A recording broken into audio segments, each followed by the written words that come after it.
हो गया और वो आकाश में उड़ गया। आज का जो नौजवान है ये साइंसवादी है, ये हमारी भौतिकवादी और जो हमारी धार्मिक आध्यात्मिक बात को नहीं मानेगा। इसको तुम साइंस के द्वारा आध्यात्मिक को मनवाएगा तो मानेगा। जैसे मैं सूर्य को जल दे करके मैं हर बीमारी का इलाज कर देता हूँ। बताओ कैसे? कैसे बाबा? सूर्य उदय हो रहा है, ये जैसे सूर्य मान लो इसको जी, और मैं यहाँ खड़ा हूँ तो हम दोनों एक ही डिग्री पर हैं जी, सीधा। इसकी जो किरण आ रही है वो सीधी आएगी। जी, मैंने स्नान किया, जी, मेरा बदन गीला है जी, और मैंने तांबे के लोटे में जल भरा तो तांबा कॉपर है, कॉपर में जब जल भर दिया तो कॉपर वाटर हो गया। राइट। और मैं अपने सिर के ऊपर से गिराया जी, और सूर्य का प्रकाश उसमें विटामिन डी रेडियम को लेकर टकराया जी, तो क्या बनेगा? रेनबो बनेगा, इंद्रधनुष बनेगा, 7 कलर बनेंगे। जो हमारे 7 कहते सूर्य के 7 घोड़े हैं। अब उसमें जो हरा रंग है वो क्लोरोफिल का है, जो पत्तियों में पाई जाती है, विटामिन डी और रेडियम से लैस है। वो मेरे मस्तक पे, मेरी आंख पे, मेरे कंठ पे, मेरे हृदय पे, मेरे फेफड़े पे, मेरे लीवर पे, मेरे पित्त पे, मेरे आमाशय पे, मेरे गुर्दों पे जब वो गिरेगा क्या करेगा? ऐसे 6 रंग कलर और बचे हैं, बैंगनी है, ऑरेंज है, नीला है। तो ये क्या करेंगे? किस चीज के प्रतीक है? जब हरा रंग क्लोरोफिल का है और डॉक्टर कहता हरी पत्तियां खाओ, सब्जियां खाओ, उसमें आपको आयरन मिलेगा। तो अब वो जो विटामिन डी से जो हरा रंग पैदा हुआ है सूर्य की किरण से कॉपर वाटर में, वो क्या करेगा? कोई वैज्ञानिक बताए तो सही मुझे। एक अमेरिका का चेला है, एक रूस का है, वो मेरे भक्त बने हुए हैं। हरिद्वार में क्या वो कोई जल दे रहा होगा सूर्य को, वो भी अपने ऐसे से फेंक रहा है, मैं बैठा देख रहा हूँ ये क्या कर रहा है। मैंने उसको बुलाया तो मैंने यही फार्मूला उसको समझाया। वो मेरा शिष्य बनेगा, बोला ओ ये तो साइंस। मस्तिष्क पर तिलक क्यों लगाते हो इस जगह पर?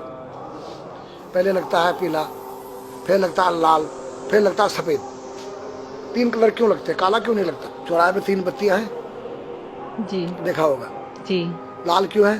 फॉर डेंजर स्टॉप, खतरा है। या डेंजर, खड़े हो जाओ, खतरा है। जी।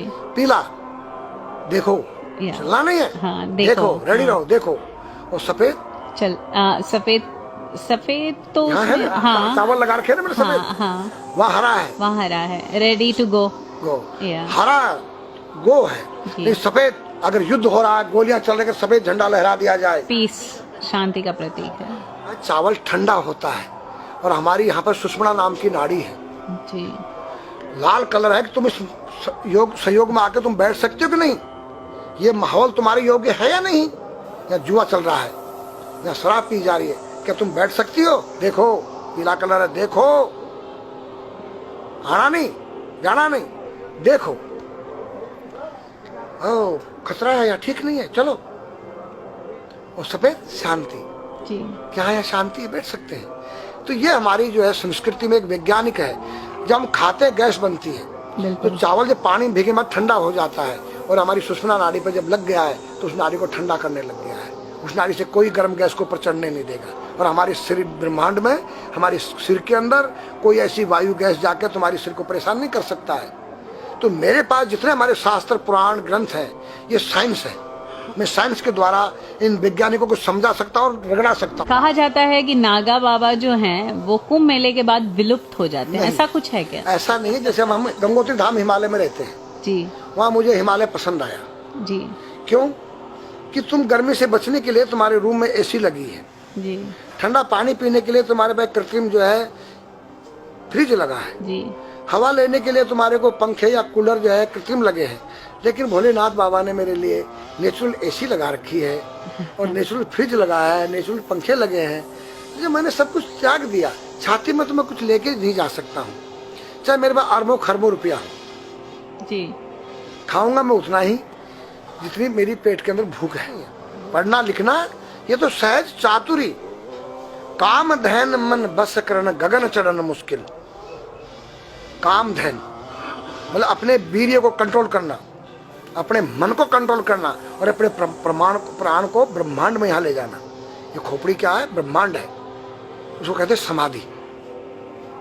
सारे शरीर के प्राणों इकट्ठा करके इस ब्रह्मांड में मस्तिष्क में ले जाके बैठ जाना, जिसको ब्रह्मरंध्र कहते हैं, उस गुफा के अंदर। ये 3 वस्तु मुश्किल है, बाकी सब आसान है। अपरिग्रह मतलब उतना रखो जितना तुम्हें आवश्यकता है, अधिक मत रखो।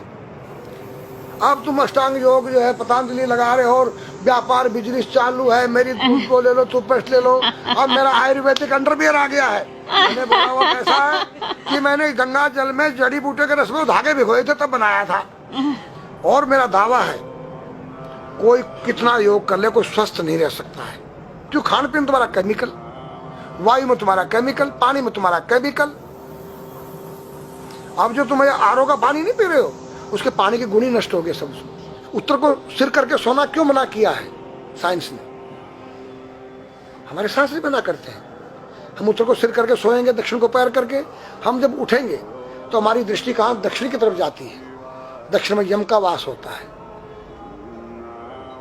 और जब दक्षिण को सिर करके सोएंगे तो हमारा मुंह उत्तर को जाएगा। उत्तर हिमालय है, भगवान शिव का कैलाश है।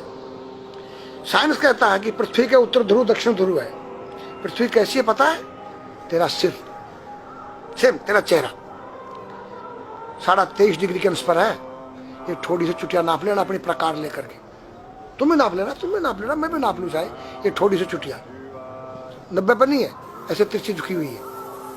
ये चुटिया, ये थोड़ी है 66.5 डिग्री कोण बनाती है। तो ये जो चुंबक मैग्नेट पावर है उत्तर से नॉर्थ से साउथ तक, हम जब सिर उत्तर की तरफ करेंगे तो ये नॉर्थ है, वो नॉर्थ है। नॉर्थ को नॉर्थ धक्का मारेगा तो तुम्हारे दिमाग में और तुम्हारे हार्ट में डिस्प्रोजन होगा और बैलेंस बिगाड़ेगा। इसलिए साइंस में कहता है कि उत्तर की ओर सिर मत करो, और हमारे शास्त्र भी कहते हैं कि उधर मत करो, नीचे उधर दक्षिण की तरफ यम का वास है, उनकी तरफ दृष्टि पड़ती उठते ही। मतलब एक कहने का फर्क है, एक चीज एक ही है। आज हमारे पास योग की विद्या थी, वो गायब हो चुकी है। अब तो जो थोड़ा सा कोई एक चूहा था, वो दुकान में गया, उसको एक हल्दी कंकर मिल गया, बोला हम पंसारी हो गया है। हल्दी मिल जाने से पंसारी बन गया। जो पीटी स्कूल में कभी किया होगा आप लोगों ने, पढ़ा होगा स्कूल में। हाँ जी। उसी को योग कह रहे हैं। योग क्या है? भगवान कृष्ण के पास था, उज्जैन गए थे संदीपनी ऋषि के पास सीखने के लिए। एक ही समय में 16,808 रावणों के साथ बात कर रहे हैं, अलग अलग रूप। योग से अनेक रूप बन सकते हैं। योग हनुमान जी के पास था। जब लंका में घुसे हैं तो मच्छर का रूप बनाया उन्होंने, मत्स्य के समान रूप धर कपि, मच्छर के समान। जब सीता के पास गए छोटे से बनकर, तो पूछा क्या तेरे जैसे ही है सब? कि हाँ। फिर तो श्रीलंका पे विजय पाना असंभव है। तो हनुमान ने पहाड़ का जैसा रूप दिखाया, हिमालय जैसा। सर्जविन करना, अपने प्राण को निकाल के मुर्दे में डाल देना, उसको प्रकाया प्रवेश कहते हैं, जो आज है ही नहीं, लुप्त हो गई। जो जानता है किसी को बताता नहीं।